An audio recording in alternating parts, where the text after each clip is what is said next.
Hello student, आप सभी का अंक स्टडी चैनल पर स्वागत है। तो आज का हमारा टॉपिक है डाइजेस्टिव सिस्टम। अच्छा, क्या आपने कभी सोचा है कि जो हम खाना खाते हैं वो कैसे डाइजेस्ट होता है? तो चलो हम पढ़ते हैं कि हमारा खाना कैसे डाइजेस्ट होता है। तो ये हम पढ़ेंगे डाइजेस्टिव सिस्टम पे, ठीक है। तो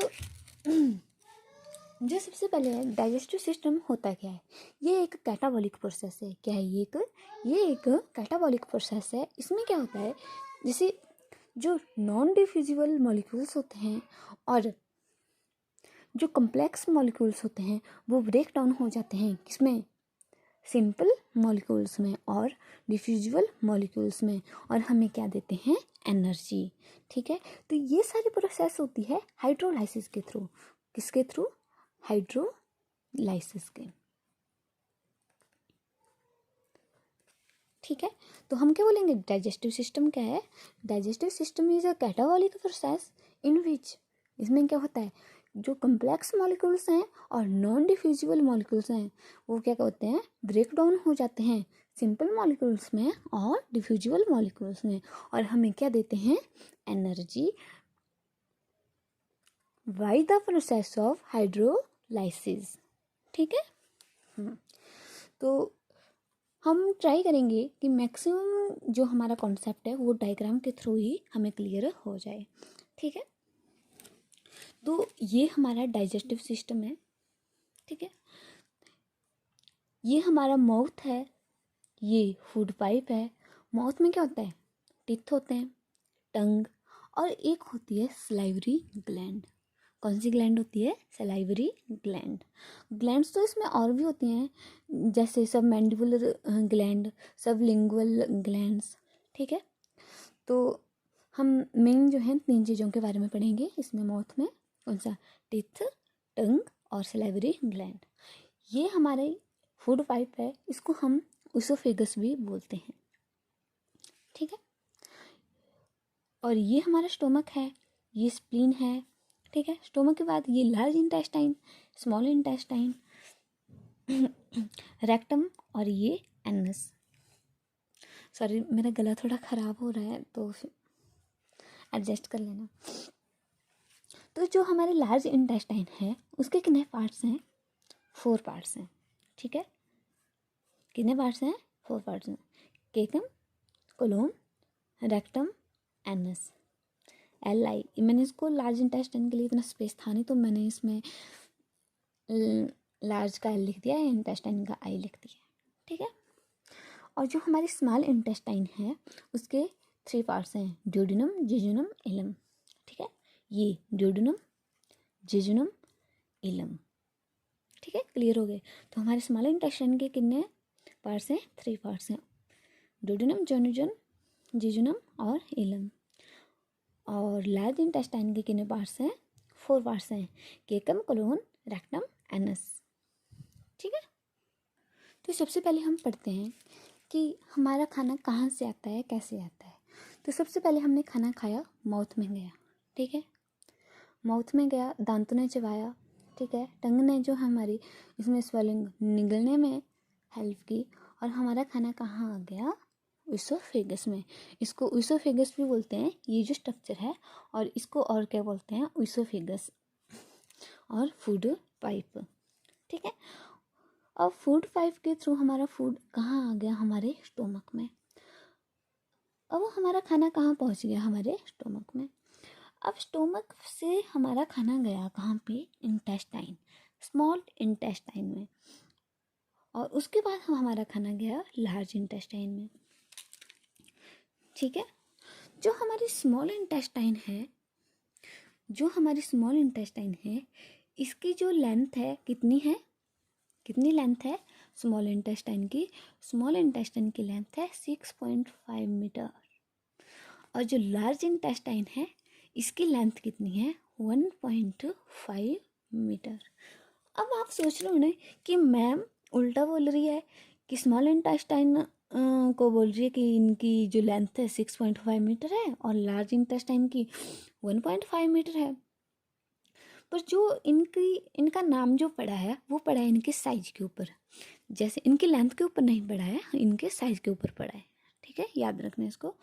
जैसे ये हमें दिखने में बड़ी दिख रही है और ये छोटी छोटी हैं, ठीक है लंबी है, बहुत लेंथ है इसकी, बट ये साइज़ में ये लार्ज है और ये थोड़ी नैरो टाइप पे है, ठीक है। तो तभी इनका नाम जो पड़ा है, इसको हम क्या बोलते हैं, लार्ज इंटेस्टाइन, और इसको बोलते हैं स्मॉल इंटेस्टाइन। तो एक बार फिर से पढ़ लेते हैं। हमारा खाना कहाँ है, माउथ में, माउथ के बाद फूड पाइप में, फूड पाइप के बाद ओइसोफेगस, ओइसोफेगस के बाद कहाँ है, स्मॉल इंटेस्टाइन में, स्मॉल इंटेस्टाइन के बाद लार्ज इंटेस्टाइन, रेक्टम और एनएस के थ्रू आउट ऑफ बॉडी, ठीक है। तो जो हमारा डाइजेस्टिव सिस्टम है, डाइजेस्टिव सिस्टम में 5 स्टेप हैं। कितने स्टेप हैं, 5 स्टेप हैं, ठीक है। पहला है इंजेशन, सेकंड डाइजेशन, नेक्स्ट है एब्जॉर्प्शन, एसिमिलेशन, इजेशन। तो कितने स्टेप हैं इसके, 5 स्टेप्स हैं, ठीक है। तो मैं आपको नोट्स के थ्रू भी पढ़ा लेती हूँ थोड़ा सा। तो ये हमने पढ़ा डाइजेस्टिव सिस्टम की एक कैटाबॉलिक प्रोसेस है। इसमें क्या होता है, जो कम्प्लेक्स और नॉन डिफ्यूजिबल मॉलिक्यूल्स होते हैं वो ब्रेक डाउन हो जाते हैं किसमें, सिंपल और डिफ्यूजिबल मॉलिक्यूल्स में, ठीक है। इनको हम बायो मॉलिक्यूल्स भी बोलते हैं, और मॉलिक्यूल्स भी तो अपनी मर्जी है, आप मॉलिक्यूल्स बोलना चाहते हैं तो मॉलिक्यूल्स भी बोल दिए, और बायो मॉलिक्यूल्स बोलना चाहते हैं तो बायो मॉलिक्यूल्स भी बोल सकते हैं, by the process of hydrolysis. और जो हमारा डाइजेस्टिव सिस्टम होता है ये कितने मीटर लॉन्ग होता है, 9 मीटर। हमने क्या पढ़ा कि हमारी लार्ज इंटेस्टाइन कितने मीटर लॉन्ग होती है, शाबाश बताओ कितनी होती है, लार्ज इंटेस्टाइन 1.5 मीटर, और स्मॉल इंटेस्टाइन कितने मीटर लॉन्ग होती है, 6.5। वेरी गुड, ये हमने पढ़ लिया। कम्प्लेक्स मॉलिक्यूल्स और नॉन डिफ्यूजिबल मॉलिक्यूल्स हाइड्रोलाइसिस के थ्रू कन्वर्ट हो जाते हैं, ब्रेक डाउन हो जाते हैं किसमें, सिंपल मॉलिक्यूल्स और डिफ्यूजिबल मॉलिक्यूल्स में। Step of digestion, ingestion, digestion, absorption, assimilation, egestion, ठीक है। तो इंजेशन में क्या होता है, we put the food into the mouth through the hands. हमने हाथ से खाना खाया, मुंह में डाल दिया, ठीक है, अपने माउथ में डाल दिया। इस स्टेप को हम क्या बोलते हैं, इस प्रोसेस को हम बोलते हैं इंजेशन। सेकंड जो हमारा स्टेप है वो है डाइजेशन। अब डाइजेशन में क्या होता है, जो फूड है वो ब्रेक डाउन होता है इनटू द स्मॉल पीस, ठीक है, एंड गिव द एनर्जी। और जो सेकंड स्टेप है डाइजेशन, इसमें हम 3 चीज़ें पढ़ेंगे। पहली माउथ, दूसरा स्टोमक, और तीसरी क्या पढ़ेंगे, स्मॉल इंटेस्टाइन के बारे में। किस चीज़ के बारे में पढ़ेंगे, पहला mouth, food pipe and small intestine. तो जो सेकंड स्टेप है डाइजेशन, उसमें हम तो पहला पढ़ते हैं। पहला कौन सा है, माउथ। तो माउथ में 3 चीज़ें हैं, कौन कौन सी, teeth, tongue and salivary gland. कौन कौन सी हैं, टीथ, यहाँ लिख देते हैं, माउथ में क्या है, टीथ, टंग और सलाइवरी ग्लैंड, ठीक है, दिख रहा है आपको। ये आपको नोट्स मिल जाएंगे, पर हम ऐसे ही थोड़ा पढ़ लेते हैं, ठीक है। तो हमने जो हमारा माउथ है उसमें 3 चीज़ें हैं माउथ में। पहली क्या है, टीथ, टंग और सलाइवरी ग्लैंड। तो जो टीथ हैं उनका काम क्या होता है, क्या काम होता है, टीथ का चबाना, ठीक है, खाने के जो है कट करते हैं, ठीक है। जो हमारा फूड होते हैं उसको, जो उनके बड़े बड़े फूड के जो पीस होते हैं वो उनको कन्वर्ट करते हैं किसमें, स्मॉल पीसेस में। अच्छा, अब टंग का क्या काम होता है, tongue mix with the saliva, saliva को जो मिक्स करती है with the food. Tongue mix the saliva with the food and help the swelling of food, ठीक है। तो ये क्या करती है, जो हमने खाना चबाया उसके साथ जो है सलाइवा को मिक्स करती है, और उस खाने को निगलने में, स्वेलिंग करने में क्या करती है, हेल्प करती है। अब अच्छा, हमने तीसरी क्या चीज़ पढ़ी इसमें, सलाइवरी ग्लैंड। तो सलाइवरी ग्लैंड का क्या काम होता है, जो सलाइवरी ग्लैंड का काम है सलाइवा सिक्रेट करना। क्या काम है इसका, सलाइवा सिक्रेट करना। जो सलाइवरी ग्लैंड है वो सलाइवा सिक्रेट करती है, और जो हमारा सलाइवा है उसमें कौन सा एंजाइम होता है, तो हमारे सलाइवा में एंजाइम होता है सलाइवरी अमाइलेज। कौन सा एंजाइम होता है? Salivary amylase. और इसका काम क्या होता है? ये ब्रेक डाउन करता है किसको? स्टार्च को मैल्टोज में। सलाइवरी अमाइलेज का क्या काम होता है? ये क्या करता है? स्टार्च को ब्रेक डाउन करता है किसमें? माल्टोज में। किसमें करता है? माल्टोज में। तो माउथ का हो गया पूरा क्लियर, ठीक है। तो सेकंड क्या है? स्टोमक। स्टोमक में अब 3 एंजाइम होते हैं। कौन कौन से होते हैं? पेप्सिन अमाइलेज, डाइल्यूट हाइड्रोक्लोराइड और म्यूकस, ठीक है। जैसे कि ये हमारा डाइजेशन स्टेप है। इसमें हमने इसको 3 पार्ट्स में डिवाइड कर दिया, mouth, stomach and small intestine, ठीक है।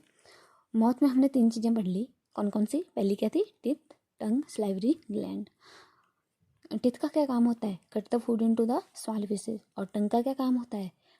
Tongue mix the saliva with the food and help to swelling the food, ठीक है। अच्छा, एक और बात है कि जो हमारा फूड जो है स्वेलो होगा वो कैसे होगा? कौन से स्टेप्स के थ्रू है? कौन सी ऐसी मूवमेंट होगी जो हमारा खाना हमारी फूड पाइप से नीचे जाता है? तो ये होता है, कौन सी मूवमेंट है? Peristaltic movement. कौन सी मूवमेंट है? Peristaltic movement. अच्छा, पेरिस्टालिक मूवमेंट में क्या होता है? जैसे मान लो ये हमारी फूड पाइप है, ठीक है। ये हमारी फूड पाइप है, ये हमारा फूड है। तो ये हमारा फूड है, ये आ रहा है हमारी फूड पाइप से, या माउथ है, माउथ से आ गया है ये फूड पाइप में। तो इसमें क्या होगा? इसमें 2 चीज़ें होती हैं, एक कॉन्ट्रैक्ट होता है और एक एक्सपेंड होता है। जैसे ये हमारी फूड पाइप है, इसमें खाना आया, ठीक है, ये खाना है हमारा, ये हमारा फूड है, ये आया। अब ये नीचे कैसे जाएगा?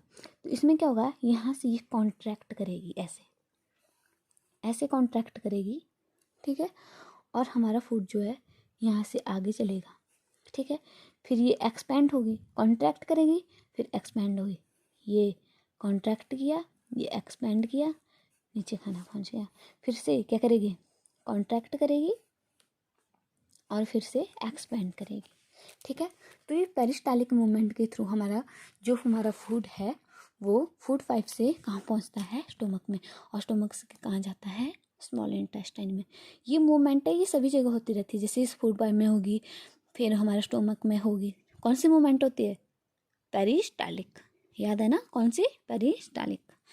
अच्छा, इसमें एक और बात है कि जैसे हमने खाना खाया तो ये खाना तो सीधा ही चला जाएगा ना, फूड पाइप से हुआ और स्टोमक के और सीधा स्मॉल इंटेस्टाइन में, स्मॉल इंटेस्टाइन के बाद लार्ज इंटेस्टाइन में।